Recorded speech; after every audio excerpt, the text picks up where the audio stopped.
Hello everyone, welcome back to our spoken English journey. Today we are going to learn WH questions in simple future tense. So ఈరోజు మనం simple future కి సంబంధించిన WH questions అనేవి మనం నేర్చుకుందాము. So అసలు simple future అంటే ఏం చెప్పుకున్నాం? భవిష్యత్తులో మనం చేయబోయే పనుల కోసం మనం సింపుల్ ఫ్యూచర్ చెప్పుకుంటాం, సింపుల్ ఫ్యూచర్ యూజ్ చేస్తామని చెప్పుకున్నాం కదా. సో అందులో WH క్వశ్చన్స్ అంటే సో రేపు చేయబోయే పనుల కోసం ప్రశ్నించడానికి, సమాధానాలు రాబట్టడానికి మనం ఈ సింపుల్ ఫ్యూచర్ లో WH క్వశ్చన్స్ అనేది ఉపయోగిస్తాము. క్లియర్? అందులో కొన్ని క్వశ్చన్స్ ఎగ్జాంపుల్ చెప్తాను చూడండి. టుమారో గురించి ఇంగ్లీష్ లో క్వశ్చన్స్ అడగాలంటే ఎలా? రేపు ఎక్కడికి వెళ్తావు? రేపు ఏం చేస్తావు? సో ఇలాంటివన్నీ కూడా మనం ఈ సింపుల్ ఫ్యూచర్ లో ఎలా క్వశ్చన్స్ అడగాలనేది మనం ఈ వీడియోలో తెలుసుకుందాం. Let's listen carefully all of you. Rule of WH questions in simple future. Rule of WH questions in simple future అంటే ఈ WH క్వశ్చన్స్ అడగాలంటే, సింపుల్ ఫ్యూచర్ సంబంధించిన WH క్వశ్చన్స్ అడగాలంటే రూల్ ఏంటో చూద్దాము. ముందుగా మనకి WH వర్డ్ వస్తుంది. WH వర్డ్ వచ్చి దాని తర్వాత విల్ వచ్చి తర్వాత సబ్జెక్ట్ వచ్చి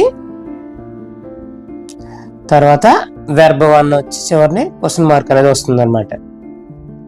రూల్ ఏంటి? ఫస్ట్ WH వర్డ్ వస్తుంది, తర్వాత విల్, తర్వాత సబ్జెక్ట్, తర్వాత వెర్బ్ వన్ కి క్వశ్చన్ మార్క్.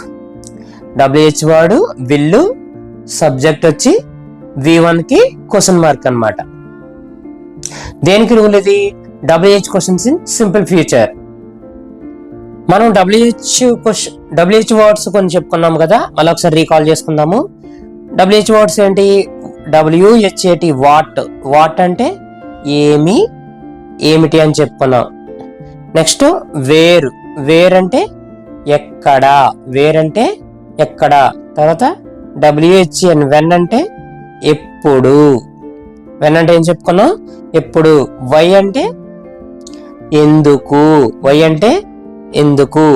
హూ అంటే ఎవరు, హూజ్ అంటే ఎవరిని, నెక్స్ట్ హౌ అంటే ఎలా. సో వీటన్నింటినీ కూడా మనం WH వర్డ్స్ అని అంటామని ముందు వీడియోలో చెప్పుకున్నాం కదా మనం. సో ఒకసారి మళ్ళీ రీకాల్ చేసుకున్నాం, ఎందుకంటే మనకు మరింత మన మైండ్ లో మరింత బాగా స్టోర్ అవడం కోసం మళ్ళీ ఒకసారి చెప్పుకున్నాము. So please remember these all of you.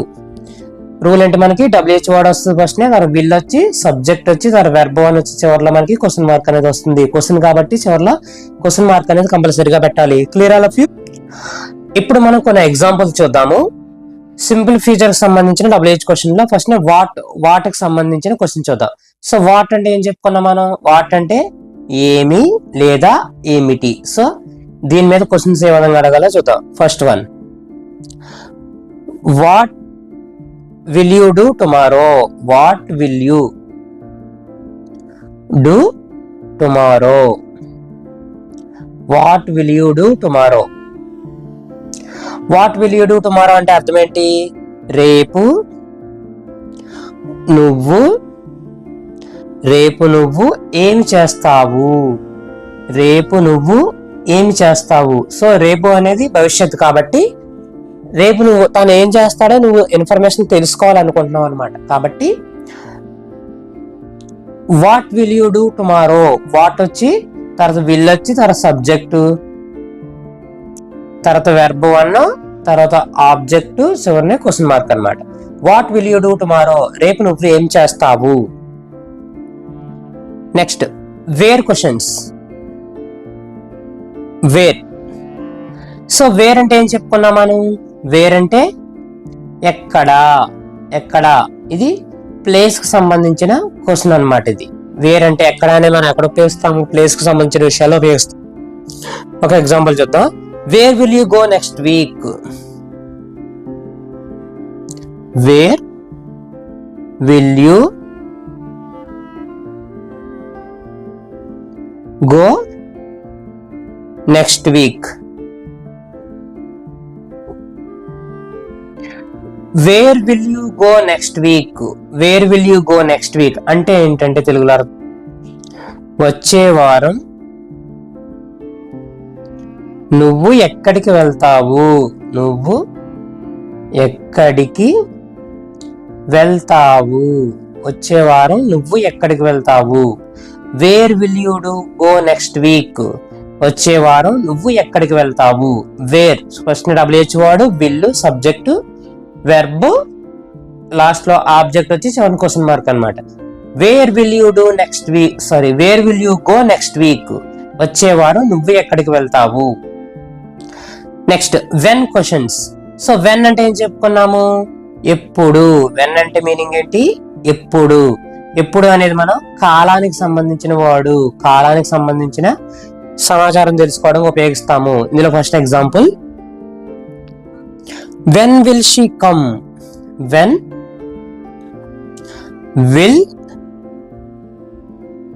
Will she come. When will she come. When will she come అంటే అర్థం ఏంటి, ఆమె ఎప్పుడు వస్తుంది. ఆమె ఎప్పుడు వస్తుంది. When will she come. ఆమె ఎప్పుడు వస్తుంది. When will she come. ఆమె ఎప్పుడు వస్తుంది. Next why questions. వై అంటే ఏం చెప్పుకున్నాము, ఎందుకు. వై అంటే ఏం చెప్పుకున్నాము మనం, ఎందుకు. అంటే కారణం తెలుసుకోవడానికి మనం ఈ వై అనే ఉపయోగిస్తాము. కారణం తెలుసుకోవడానికి వై. ఇందులో క్వశ్చన్ చూద్దాం. Why will they visit Hyderabad.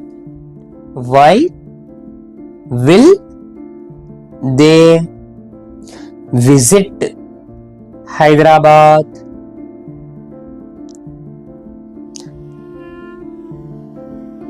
Why will they visit Hyderabad.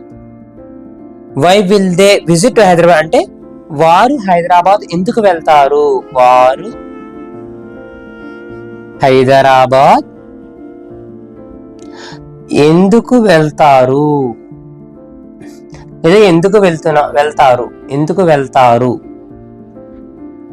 లేదా ఎందుకు వెళ్ళబోతున్నారని కూడా అనొచ్చు అనమాట. Why will they visit Hyderabad. Why will they visit Hyderabad. వారు హైదరాబాద్ ఎందుకు వెళ్తున్నారు. వారు హైదరాబాద్ ఎందుకు వెళ్తారు లేదా వెళ్ళబోతున్నారు. Okay, why will they visit Hyderabad. So WH వాడు, విల్ సబ్జెక్టు, వెర్బ్ 1, లాస్ట్ లో ఆబ్జెక్ట్, క్వశ్చన్ మార్క్ అన్నమాట. Clear. Next how. How question చూద్దాము. హౌ మీద క్వశ్చన్ ఏ విధంగా అడగాలనేది. How will you learn English. How will you learn English. How will you learn English. How will you learn English అంటే అర్థం ఏంటి, నువ్వు ఇంగ్లీష్ ఎలా నేర్చుకుంటావు. నువ్వు ఇంగ్లీష్ ఎలా నేర్చుకుంటావు. How will you learn English. నువ్వు ఇంగ్లీష్ ఎలా నేర్చుకుంటావు. How will you learn English. నువ్వు ఇంగ్లీష్ ఎలా నేర్చుకుంటావు. హౌ అంటే ఏం చెప్పుకున్నావు, ఎలా. ఎలా అని అంటాం అనమాట తెలుగులో. So how will you learn English. నువ్వు ఇంగ్లీష్ ఎలా నేర్చుకుంటావు. సో మీకు ఇక్కడ వరకు క్లారిటీగా అర్థమైంది కదా. ఫస్ట్ మనకి WH వర్డ్ వస్తుంది, తర్వాత విల్ వచ్చి, తర్వాత సబ్జెక్ట్ వచ్చి, తర్వాత వెర్బ్ 1 వచ్చి, ఆబ్జెక్ట్ చివరి క్వశ్చన్ మార్క్ అనమాట. ఓకే, సో ఈ విధంగా మనం క్వశ్చన్స్ అనేవి అడుగుతాం అనమాట. సో ఇక్కడ వరకు మీకు క్లియర్ గా ఉన్నారా. ఇప్పుడు నేను ప్రాక్టీస్ అనేది కొన్ని తెలుగు సెంటెన్సెస్ అనేది నేను ఇస్తాను. దాన్ని మీరు ఇంగ్లీష్ లో కన్వర్ట్ చేసి నాకు కింద కామెంట్ బాక్స్ లో తెలియజేయండి. సో ఈ సింపుల్ ఫ్యూచర్ సంబంధించిన క్వశ్చన్స్ మాత్రమే నేను తెలుగులో రాస్తాను. వాటిని ఇంగ్లీష్ లో మీరు కన్వర్ట్ చేసి నా కింద కామెంట్ బాక్స్ లో తెలియజేయండి. ఇందులో ఫస్ట్ వన్, రేపు నువ్వు ఎక్కడికి వెళ్తావు. రేపు నువ్వు ఎక్కడికి వెళ్తావు. సెకండ్ది, ఆమె ఎప్పుడు వస్తుంది. ఆమె ఎప్పుడు వస్తుంది. వారు రేపు ఎక్కడికి వెళ్తారు. వారు రేపు ఎక్కడికి వెళ్తారు. సో నాకు ఈ 3 సెంటెన్సెస్ కూడా మీరు సింపుల్ ఫ్యూచర్ క్వశ్చనింగ్ లోకి మార్చి నా కింద కామెంట్ బాక్స్ లో తెలియజేయండి. మీకు నా వీడియోలో కంటెంట్ కనుక నచ్చినట్లయితే మీ ఫ్రెండ్స్కి షేర్ చేసి వాళ్ళని కూడా సబ్స్క్రైబ్ చేసుకోమని, వాళ్ళని కూడా లైక్, షేర్, కామెంట్ చెప్పవలసిందిగా కోరుచున్నాను. మరి ఒక కొత్త టాపిక్తో నేను మరలా మీ ముందుకు వస్తాను. Do practice daily. Thank you all.